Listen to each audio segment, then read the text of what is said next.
Submit a copy.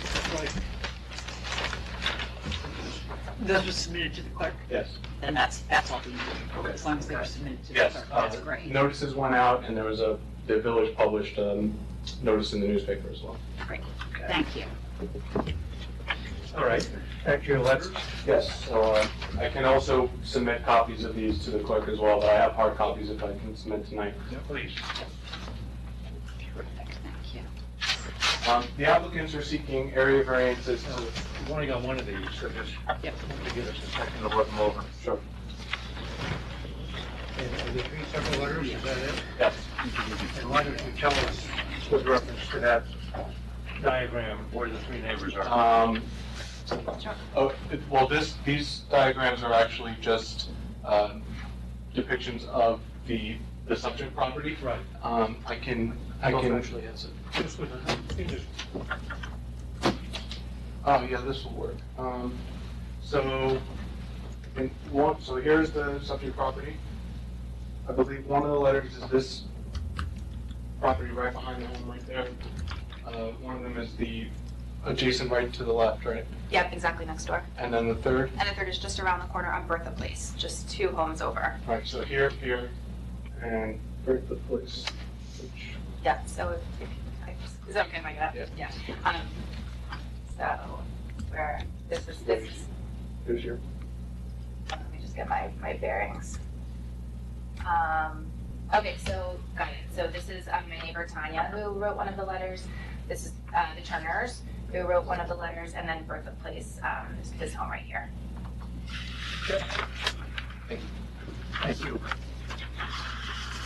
so the applicants are seeking area variances to legalize certain minor improvements made to their home. The improvements consist of the extension of an existing patio, which connects to a walkway that leads to the front of the property, the extension of another existing patio on the opposite side of the home, and then finally a pathway on the back of the property connecting to a gate, which the applicant's children and actually a lot of neighborhood children use to cross back and forth within properties so that they don't have to walk along Broadway or along Arts Avenue West to get to the bus stop, which is actually right on Broadway. So the applicants see this, and I think the letters demonstrate that the community views these improvements as a major security and safety upgrade. And it's our position that these upgrades are very minor, de minimis almost, and We're gonna ask you about that phrase. okay. It's in your papers, or your colleague's papers. Look, I went to see the property, and maybe others did too. Is it correct, you're not asking for an addition to anything on top of what's already there? That's correct. Okay. And I gather it's also the case, you're saying, Yeah. that some of the additional coverage that has to be legalized was there when the Tobiases bought the property, That's and correct. some they have added also need to be legalized. That's correct. Can you distinguish that for us? Yes. So sheet 2 of the drawings that were submitted with the application have a diagram actually of what the lot coverage was according to the most recent survey that the village had on record. What the lot coverage, the time that the purchased the home, June of 2017, and then what it is now. So it's actually the difference in what the advisor did versus what was there, which was done by the prior owners, the 0.15 increase in coverage. Now, it's a 0.46% increase over allowable coverage, but what the Tobias's, their increase, what they're responsible for, is only 0.15 increase.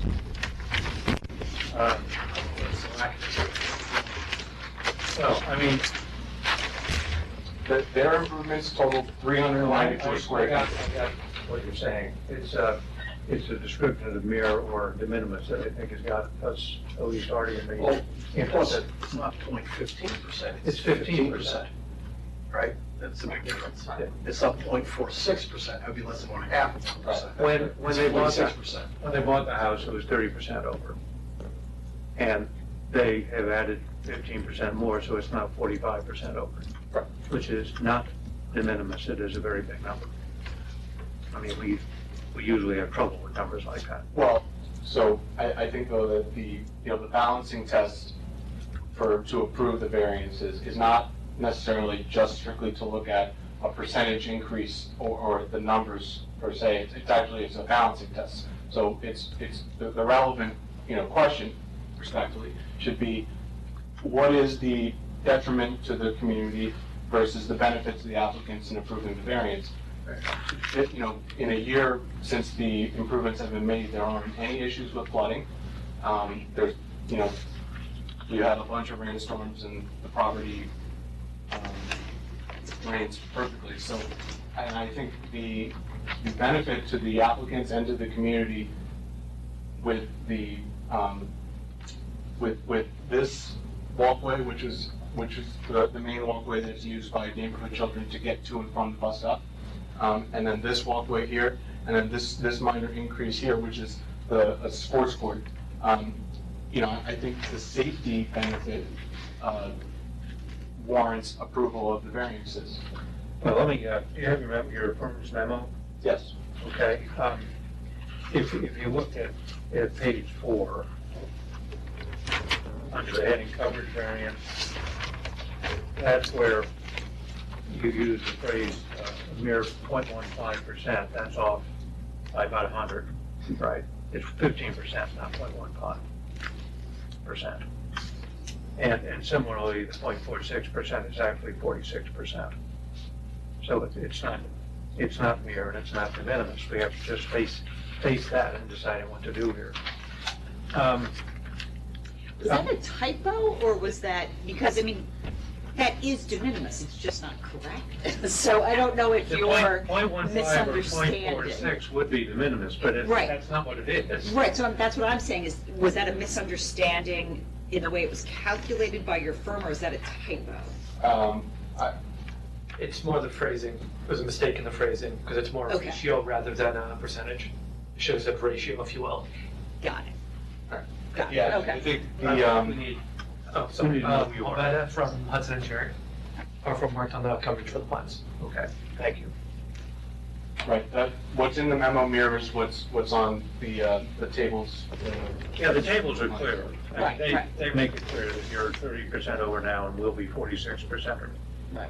You're now 46% over, but you only added 15% yourselves. Right. That's what I think we're saying. But the table still say 0.31%, which is still incorrect, right? It's 31% and 46%, right? It's not, Right, right. I think we're past that already. Yeah. I recognize that's Your property is nicer than your map. That's what I'll say. always never been a math anyway. Unfortunately, true. All right, now, page 6.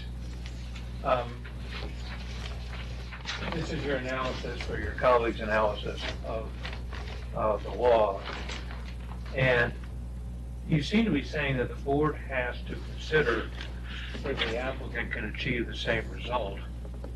And are you suggesting that there's some right to have, an additional walkway or an additional coverage aspect? No, that aspect of the village law is merely, I think the question there is whether or not the applicant has another alternative here other than coming to the zoning board and asking for approval of the variances. And given that these improvements have already been, constructed and they're in existence already, the applicant's only options are to come to the board and get approval of the variances because they've already, made a significant financial investment in having the work done. Okay, you're not saying, let's say none of this work had been done, Right. and before it was done, you've got not legitimate legal coverage and legal everything else. You're not saying that if you came to us with all of this as a proposal, you would automatically have a right to do it. Okay.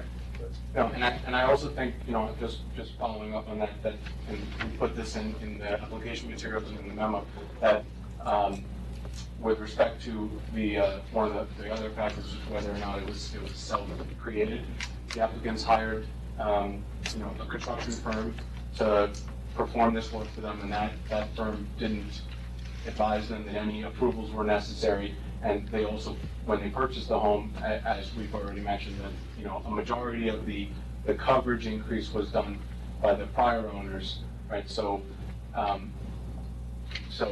think that, what, we have to make a distinction between what the work that was done here versus what was already in existence at the time. Well, I understand that distinction. I think it's a valid point to some extent. The remark at the bottom of page 6, which is analogous to what you were just saying, we simply can't be in a position, the board can't, as I see it, where if there's a professional who's responsible for ascertaining facts, figuring out what the zoning code and the permit process requires, and then they don't do it, we can't get points for that. I mean, we can't function if that's the case. Any owner can come in and say, I had a professional who didn't know what they were doing, even though in this case may be quite true. So, you know, I've got more problems with what's in the memo than I do with the application itself. But It looks like retaining walls are about 300 square feet, right? 295. You know what the number is? 295 feet. Right, that's what it appears to me. Yeah. And were those retaining walls there pre the purchase, or they've been there for a while? Yeah, the retaining walls, Because historically, the village has not considered retaining walls in calculations. That was just changed, I think, in '03 or something like that. So prior to '03, if the walls were there, you would not have had the 295 feet entered into your coverage, so into the coverage calculations. So, and there's been some discussion on the board about people shouldn't be penalized for a change in the law, right? They had a retaining wall beforehand, then they added these walkways, not thinking that the retaining wall would be considered. You really shouldn't penalize them. So, if you think about taking out, that's the only retaining wall is 295 or 300 square feet. So, how does that change? Does that change? I don't mean it's not going to calculate right here, but I can't trust you. Well, I guess my point is that if you reduce it, because we also look sometimes at percent of the over-existing, right? So we kind of look at that sometimes. Right. Well, not so now we're with that here, because it seems like the prior owners, which was only 2 years ago, did a lot of things that they shouldn't have done. So that's, it doesn't really sort of point to, as opposed to being done, you know, 30 years ago, 40 years ago, things of the sort. But I guess if you take out the 300 from your total coverage, it's down to 34, the numbers are not as bad. right? Yeah. I mean, that's got to be an improvement if you think about it that way. But Right. it wasn't in place for 16 years, so it's not as though we can just ignore it. No, but again, if the table's been there for 30 years, right? It was there before. Right. Yeah. Well, look, here's what I think about the individual aspects. The walkway in the back, it seems to me, is very useful. I mean, you got a letter from the neighbors, and I think you got a letter from the neighbors previously with the planning board or someone else. architectural review board. Right, okay, and then that seems to make a lot of sense, and it's quite unobtrusive. And the walkway from the front of the house on the east side to the back of the house, which I understand, having talked to Mr. and Mrs. Tobias over the weekend, that walkway was put in with the stones that previously were part of the patio. And the stones themselves have got gaps in between so that there is room for water to go down and that sort of thing. And the problem with that one is it's put in the Broadway buffer, but there are bushes on that side which really screen people on Broadway from seeing any aspect of that as far as I can see. Which leaves you with the patio and the basketball court in the back. You know, your numbers are not good.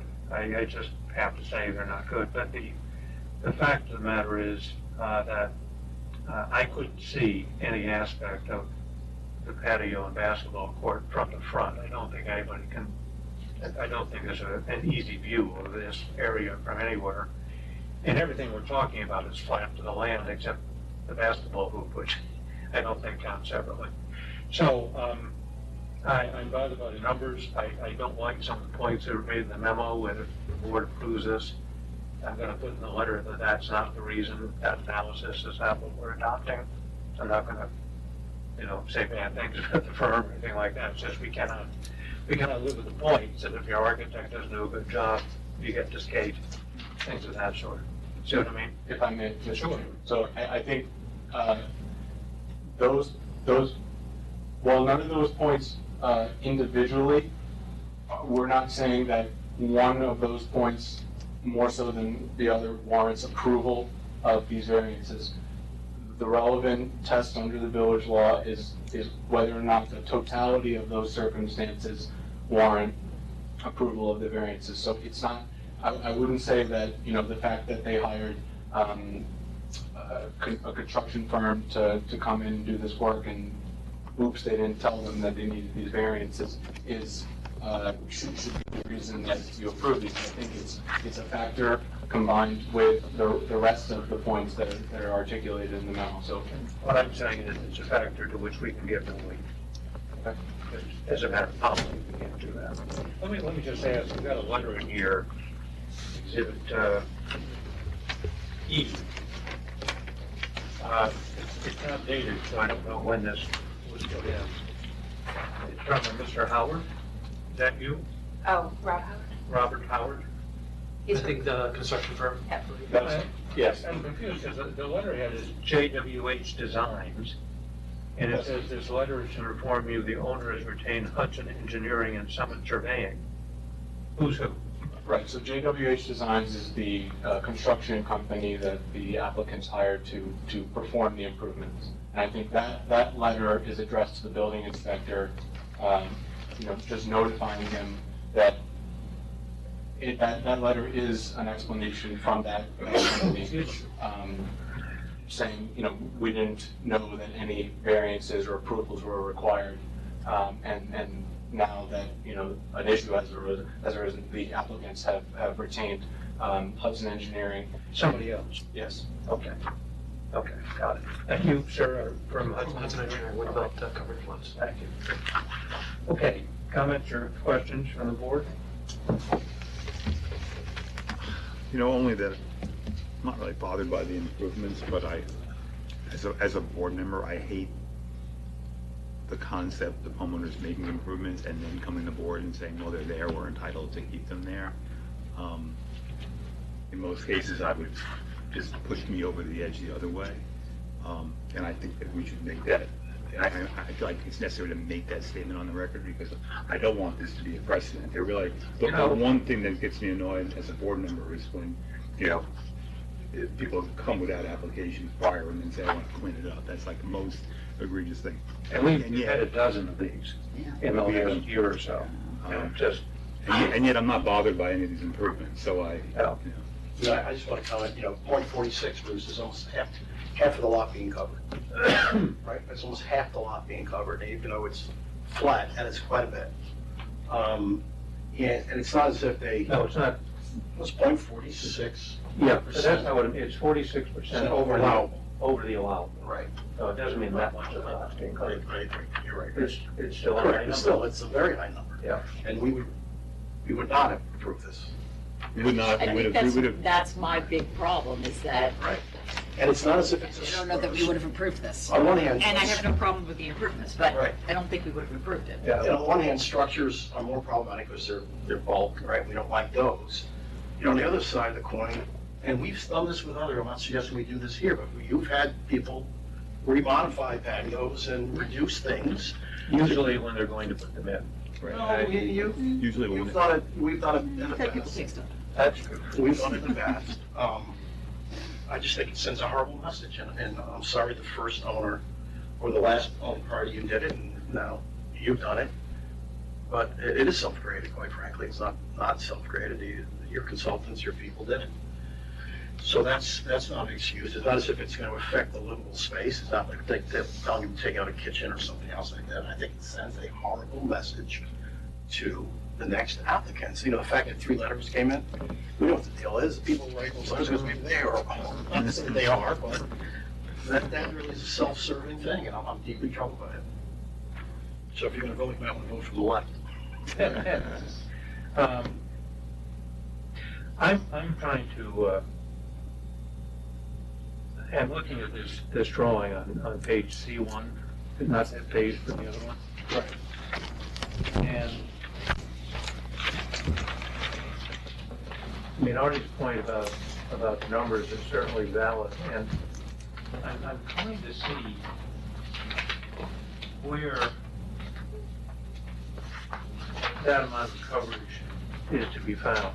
I mean, I had the same impression when I visited the property, and even with the additions that have not yet been legalized, it didn't look to me like the coverage numbers were as high as represented.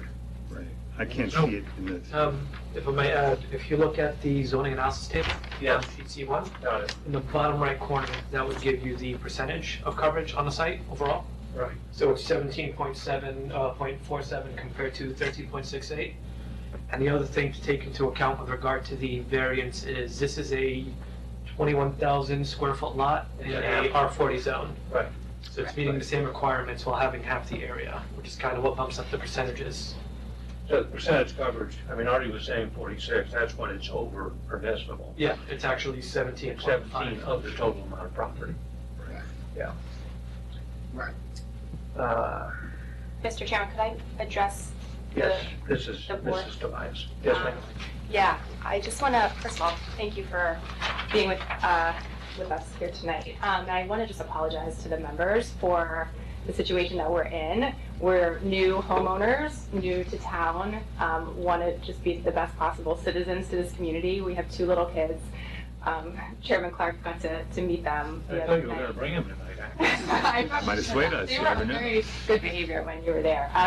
But I just, I'm not going to address the legal points, but just want to let this group know how seriously we take this.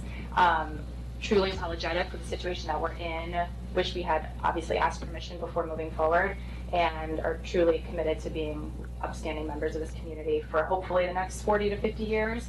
And again, just sincere apologies for putting you in this situation that we all find ourselves.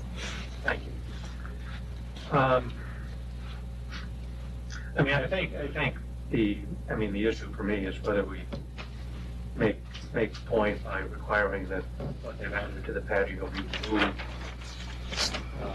I'm inclined not to ask to require that. I mean, the basketball court is there for the aforementioned little kids. It's going to be less effective if you take that patio out, and there's not a lot of gain to the community if you do that. So with some trepidation and with the advance warning that I'm going to have to say something in the letter about the numbers and so forth, if we do approve it, I will make a motion to approve the application. Do I have a second? I'll second it. Okay. Artie? Just didn't go from that way. You want to know whether or not you give room today, huh? No. I'm in favor. We're good. All right, yes. Yes. I'm gonna vote no, because I know it'll pass, and just to be clear about this, the fact that he's going is 46%, all the things. Yeah, well, and I'm frankly, I'm glad you said that a record that the board is not taking in fact, I was trying to think of a remedy. You're okay. You'll get a letter of the application approved. I mean, maybe we should do something, recommend something to the board of trustees.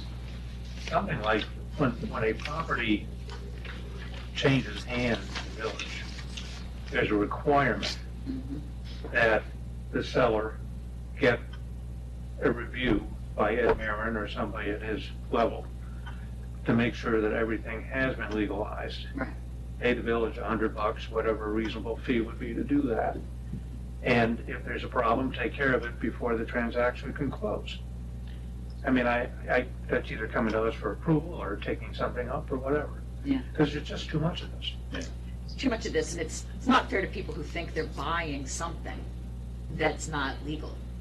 Yeah. You know what I'm saying? They're making a purchase based on what they think is there. Right.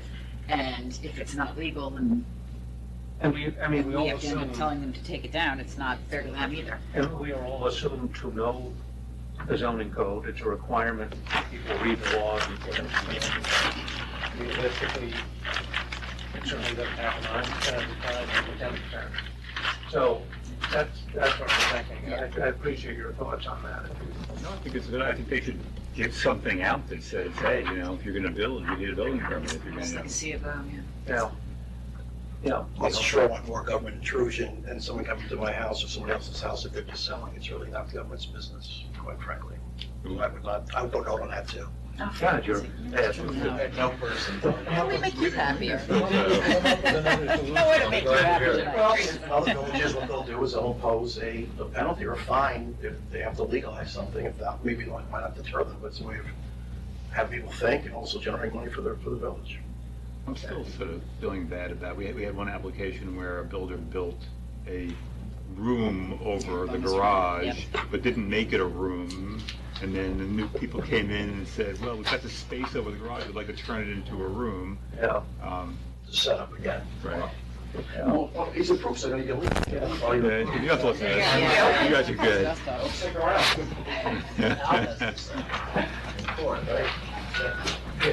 You got approved? Yeah. They keep playing, they can be on the Irvington girls basketball team, right? That's what we're hoping. Yeah. Thank you very much, everyone. Next up, Mr. and Mrs. Dorman on Beechwood Road.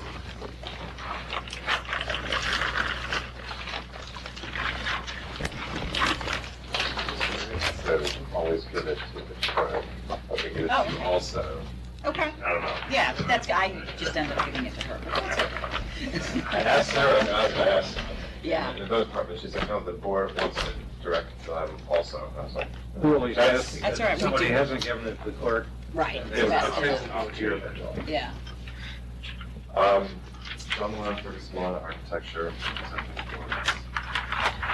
This project is for the expansion of an existing house. The issues that we were trying to address in the house was the house has a mudroom function and the small house that doesn't have a full house. So when we developed the project, we looked to try to correct those deficits in a way that had the least impact on the neighborhood. We focused on all of those additions to the rear yard on the house, and we focused on additions on the existing volumes to the house. So you'll see that the kitchen expansion, mudroom expansion are in the L of the existing house in the rear yard, and the expansion to the upper level is in the area of the existing buildings coming out. We try to keep those expansions functional, but in a, not to make them bigger than they need. What we're here today for is both a coverage variance and an FAR variance. The FAR variance is approximately 14% over allowable, 0.4, 14. And, Too bad on the numbers sometimes. yeah. And we feel, there's a few ways to look at that. Again, what was driving the house was the functionality of the proposed improvements. The variance request for FAR, we believe is in line with the neighborhood in terms of other buildings around it have much higher FARs. You'll see that the buildings with higher FARs in the neighborhood and our neighborhood analysis are buildings that we are calculating the attic at either 50 or 100%, and those ones that are below or meeting the requirements are ones without the attic. And and with this board, our office has talked to you about attics in the past. This is the same condition. We have a condition in this house where the attic has a stair to it. And because there's a stair to it, it's counted as 100%. The actual usable space of that attic is less than 50% of it. If we took that stair out, we would be down around allowable, would be 1% over allowable. So you offering to take the stair out? we're not offering to take the stair out, but I mean, that's just a context. What's there now in the attic, John, and what we gonna do? The attic, we're not making any changes. It has a low ceiling height, so the ridge is at like 6'2". It's a relative term, you know, the lost. No, it has a heat and well. You should stand there. It's a small space. The purpose of the attic right now is that the house has no basement. Is there a playroom up there now? It's a playroom. Okay. So and it's also storage for like kid-related stuff. The house, if you notice, is a weird split level. I think they were building a colonial. They hit rock, and instead of taking the rock out, they did this. So the thing has all stairs, an inappropriate number of stairs, and it has no basement. So How do you feel about the house is what I want to know. no, I mean, it was developers make those kind of decisions, like, we'll take the plans and we'll just lift it up and we'll figure it out. But, so that's part of what they're dealing with, is that there's a partial basement which houses only mechanical room and the laundry. There's no additional basement storage, so the attic space, we could take the stair up, but if we took the stair up the attic, the loss of function, the volume of the house would be the same as what we're proposing, but, the loss of function would only harm the. And why do you have the basement FAR at 0? What's your basis for that? So the basement FAR is the front of the house, the portion of the way basement FAR is calculated it's calculated relative to the front yard. So if there's a portion of the basement that is exposed greater than 3 feet, then you take, I forgot what it's called, but you take a slice straight back from that portion, whatever the depth of the house is.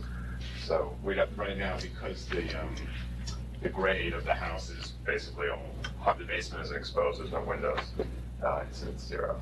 So in certain cases, like the house adjacent to it, which I think is B on the analysis, the whole basement level is exposed to the front yard, so the whole basement counts as a fix. So there's no part of the basement that is exposed? I'm not saying exposed, I'm not saying it right. In the front. In the front. Correct. I mean, if the exposed area is less than 3 feet, which I guess you're saying, right? Then the proportionate share of the basement shall be excluded, and the proportionate share is a relationship between the portion of the basement with an exposed exterior wall less than 3 feet to the entire length. It's the most tortured. It doesn't mean 0, it's a proportionate share, right? Right. So the way we calculate, the only place where it could potentially count is if the ceiling of this basement to this grade location here were greater than 3 feet. So imagine, say if that line, in the case that, say if this grade was lower, and you had 3 feet here, and that 3 feet extended to here, and then it went to 2 feet. You take the width of that basement there, and you run it back no matter how deep the house was. If the house was 10 feet back, you take that, and if it was 100 feet The back, width you is 3 take feet, you take that. you take that all the way back. That's how it's been determined. And you're saying at no point is it 3 feet? No, not in this case. Okay. Let me ask you about the garage. You've got the garage, according to the top chart on G100, G1.00, is 527.94 square feet.